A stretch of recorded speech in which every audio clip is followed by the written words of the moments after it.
Commonwealth ગેમ્સને ધ્યાનમાં રાખીને અમદાવાદમાં સ્પોર્ટ ઇન્ફ્રાસ્ટ્રક્ચર મજબૂત કરવામાં આવી રહ્યું છે, જેના ભાગરૂપે મ્યુનિસિપલ કોર્પોરેશને રાણીપ વિસ્તારમાં અદ્યતન સ્પોર્ટ કોમ્પ્લેક્સ તૈયાર કરવાનો મોટો નિર્ણય લીધો છે। રાણીપોડના ન્યૂ રાણીપના વિસ્તારમાં પ્રમુખ બંગલોઝની સામે 13,150 સ્ક્વેર મીટરના પ્લેટફોર્મ પર આ કોમ્પ્લેક્સ બનશે અને રોડ એન્ડ બિલ્ડિંગ કમિટીના ચેરમેન જયેશ પટેલના જણાવ્યા અનુસાર અહીં ટેનિસ કોર્ટ અને બાસ્કેટબોલ કોર્ટ અને કોર્ટ જેવા મલ્ટીપર્પઝ હોલ પણ તૈયાર થશે। જીમ, ફૂડ અને કોર્ટ અને મેડિકલ રૂમ જેવી આધુનિક સુવિધાઓ પણ ઉપલબ્ધ હશે। સ્થાનિક ધારાસભ્યની રજૂઆતને પગલે આ નિર્ણય લેવાયો છે।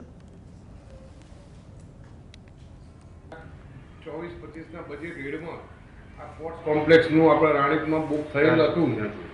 એના સંદર્ભે આપણે લગભગ 42 કરોડના ખર્ચે આપણે રાણીપ વોર્ડમાં સ્પોર્ટ કોમ્પ્લેક્સ બનાવવા જઈ રહ્યા છીએ। એની અંદર પ્લોટ એરિયા લગભગ 13,500 પ્લોટ એરિયા છે।